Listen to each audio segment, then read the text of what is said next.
back to the channel. Oh my goodness. Today's going to be the day that some of you are going to lose your mind. Because this is going to be the most controversial take I've ever done so far. But the sad part is, it's going to be 100% true by the time I'm done. And that's going to hurt a lot of you deep down. So let's just dive into this one. It just only gets crazier from here. Jack Kirby was an idiot. Stan Lee was a genius. And over time, this has been proven 100% true. Now, I know that title alone has got a lot of you upset, but wait a minute. Before we get started, let me introduce myself for those who don't know. I am Lewis Porter Jr., and welcome to my channel, and where we talk about all things comic and role-playing related. And today, you see I got the most controversial take that I probably have ever said, and some of you are freaking out. So let me continue to crush your little spirits so I can get those tears and your sadness and anger, and I can just eat that up. So let's just keep moving. So yeah, Jack Kirby. Jack Kirby is a legend in the comic book business in every sense of the word. He was an artist. He was well known, well respected, well loved, but I'm calling him a 100% idiot. As much as I think the importance of Jack Kirby is, that's not even in question. I'm not talking about that. What I'm talking about is some of the choices he made in his life to really tarnish his own legacy. One of the biggest ways that he tarnished his own legacy, I think, was, and some people are going to look at this a certain way, so whatever, is Jack's not understanding the business. And this is the same flaw that many artists fall under. They don't understand how business works. Everybody knows Jack's story. Everybody knows what he's been involved with. And he knows what happens in his relationship with DC Comics and Marvel Comics. I guess I'll talk about Marvel first, since they were the most important one, I guess. So Jack Kirby worked for Marvel for years. He was, a legendary person in that. And what I found out later by looking at his life and doing some research is that Jack didn't have a very good contract together for himself or his artwork and stuff like that. And this is something that happens to generally a lot of artists. Artists have an ability that most people can't connect with. And here's my best description of it, and probably why Jack got in the position he was. So Jack Kirby was working at Marvel with Stan Lee, with several of the legends of comics. But Stan, unlike Jack, protected himself. You see, Stan Lee knew the value of what he was creating. He knew it so much, he put it in his contracts that he would receive 10% of whatever these things did. Now, Jack didn't do that. Jack's contract was pretty fairly simple. It's a pretty standard contract. I'd say even work for hire, the modern day equivalent. And, Jack signed some bad deals. I mean, let's just be honest about it. This is a problem with artists in general. A lot of artists love their artwork, but they don't see the value in it as someone else might. So a lot of artists will just give their artwork for free. Just, okay, yeah, I did the art, boom, no big deal. Oh, no big deal. And that happens a lot. And I don't think about so much now because people know better. But, back then, yeah. And here's a hot take that most people aren't ready for. I don't think Jack Kirby signed those kind of contracts where he could make money off it, because I don't think he saw value in his artwork. Not like we saw value in it. No, I mean, we as fans, we saw value in it. But I don't think he saw value in his own artwork as something to make him money down the road. I mean, let's just be honest. Why wouldn't he sign a contract where he gets a little percentage of stuff? I looked for a lot of stuff. He didn't sign those kind of contracts. He signed pretty bad contracts. He signed contracts where you're just like, oh, okay, that's kind of crazy. One of the weirdest things of, when he went to Marvel, when he actually went back to Marvel to get back his original art, Marvel put in the contract, yeah, we'll give you back your original art, but you got to give up all the rights to it.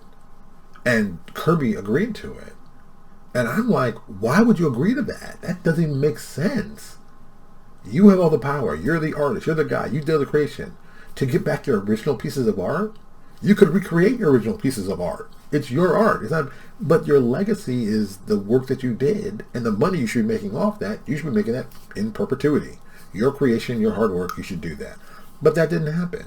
He gave away, here's my little religious moment, he gave away his birthright for a simple, quick payment. And I mean, this isn't the first time this happened in history. I mean, the Bible, Genesis 25, 29 to 34, tells you the tale of another person who gave away his birthright for a meal, basically a bowl of soup. He gave away his entire birthright for a bowl of soup. So I'm just like, are you kidding me? Why would you do that? Why would you do that? Why? And, people are talking about, well, they tricked him. No. Let's keep it real. Jack's an adult. No one tricked him. He could have gone to a lawyer. He could have got the contract looked at, said, hey, what's this really say to me? Could have done all those things. He didn't. I don't know if he did those things, or if he got a bad lawyer and they said, yes, that's a horrible lawyer. From what I've seen in this industry or people, he just signed it. This happens all the time. It happens in the music industry, happens in the comic book industry, happens in basically any industry. I always fall back to two phrases in a situation like this. The first phrase is I hear all the time in MMA. I'm a big fan of MMA, if you didn't know. And the phrase is, protect yourself at all times. Same in boxing, protect yourself at all times. And that's something that, if you're a creative person, put that in your head, lock it down, don't forget that. Protect yourself at all times. Jack Kirby didn't do that. He didn't protect himself at all times. He didn't. And the second phrase, this is from P.T. Barnum.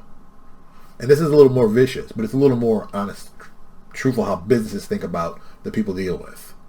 Never give a sucker an even break. No, man. If you're going to put yourself up there to get molested, you're going to get molested. And Jack Kirby got molested by a company that he thought he trusted. Don't trust these companies. Don't trust these companies. These companies don't care about you. These companies care about themselves. All you creative people thinking, oh, they love me. No. Focus on your protection. Do what you got to do to protect yourself. Now, there are rarities that you'll find maybe one or two companies that do this. But most companies, especially large companies, man, they're looking to protect their back end, their influence, their power. I don't care how much money you might have made for them in the past. They don't care about you. Their thought process is you're replaceable with a duck if we can do it. My favorite phrase I always heard from a buddy of mine talks about big business. Big business is so shady, if they could, they'd pay you in spam. Straight out. And you know what? Kirby fell into that. Kirby trusted him. He got screwed. No ifs, ands, or buts. Totally screwed. And it was stupid. It was idiotic. And it was foolish. And it was and it was very short-sighted for him to do that. Why would you take the quick bowl of soup and give up your birthright? And that's what he did. Now, Stan Lee didn't do that. Stan Lee did quite the opposite. Stan knew the value of this stuff. Stan knew the business aspect of this. And Stan saved himself by giving himself 10% ownership whatever he did. Get 10% whatever he did. Now, some of you are like, well, he was just smarter. Yeah, he was. And Jack was naive. Jack was beyond naive. Because here's the problem. By the time the Marvel deal came around, where they gave him his art back and he gave over the rights, he'd already been screwed over by DC and Marvel before. So why in the world would you give them more power to screw you over later? This is like 20 years later. This isn't like yesterday. Like, it's something like, oh, they screwed me over, Monday, but on Friday. No, this is decades apart. But this happens a lot of times.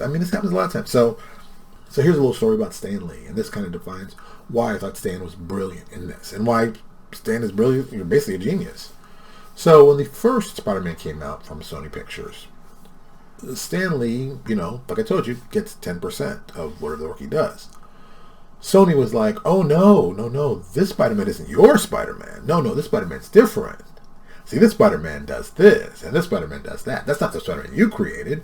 So you got Sony up here trying to play, fast and loose with the truth. Now, like I said, corporations, can't trust them. Stan Lee already did stuff in place. Said, look, man, I get 10%. So that's what's going on. Now, at this point, the first Spider-Man movie made $800 million. And that's a lot of cash. I don't know how you cut it. That's a lot of money. Stan's like, hey, man, I get 10%. That's what the contract says. That'd be $80 million. And Sony was like, oh, no, that won't be happening. Whoa. And Sony probably tried to pay him a couple dollars. And he's like, nope, not taking that. Went to court, battled it out. He won. Why? Because his contract was there in place in good old-fashioned letters, and he won. He won the judgment. He prepared for situations like this by making a good contract from the get-go. Jack didn't do that. And I'm going to tell you, most of you artists don't do this. Most of you artists do horrible contracts where you basically get screwed and you get molested by these companies and they just mess you up.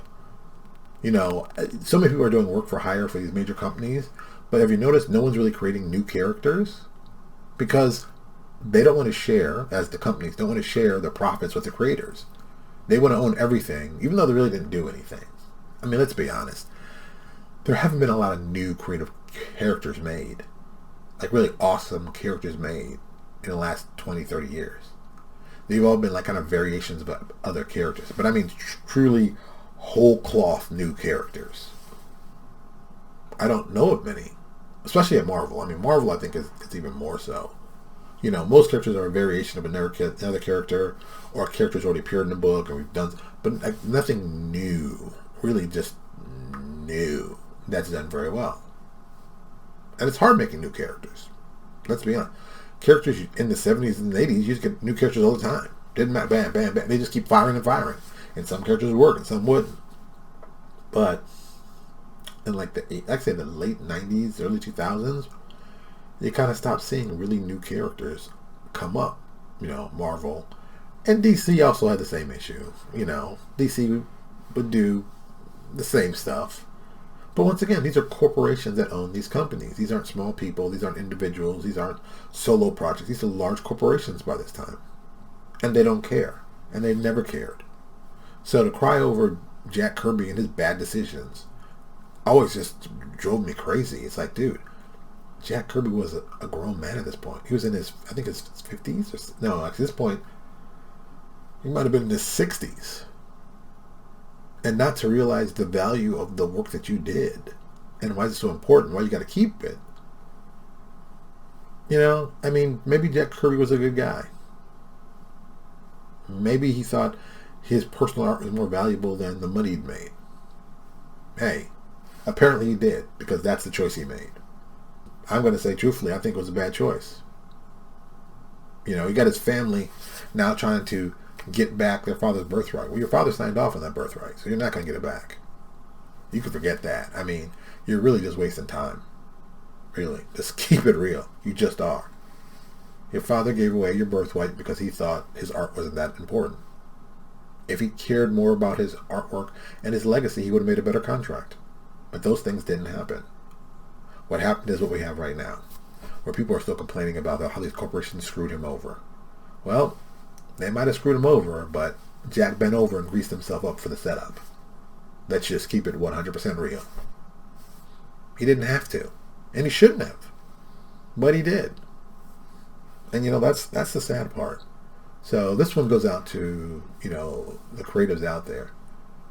Think about what you do before you do it, and make the right moves when you do it. You know, I know for myself, if my company made a ton of money and someone had helped me do it, I would definitely go to my way to give them a percentage of it. Why not? The guy made me millions. Why would I not toss him some money? That's just the right thing to do. But people aren't corporations. Or at least that's what they're not supposed to be. Good Lord, don't even get me started on that old political mess. But you should treat people right. You should treat people fairly. But most corporations won't do that. So, like I said before, protect yourself at all times. You know, I'm sorry that some of you who've gotten through, you know, all this video are kind of down the dumps from hearing that, but maybe Jack's story will make sure that you don't fall in the same trap he did. Protect yourself at all times. It's important. Thank you so much for watching my video. I will talk to you all later. And if you like this video, please comment below, because I'm sure a lot of you are going to be commenting. Of course, this is some good stuff. And if you really like us, do us a favor and subscribe. Talk to you all later. Hey, thank you for checking out my channel. Do me a favor, check out my other videos. And if you like what you see, subscribe.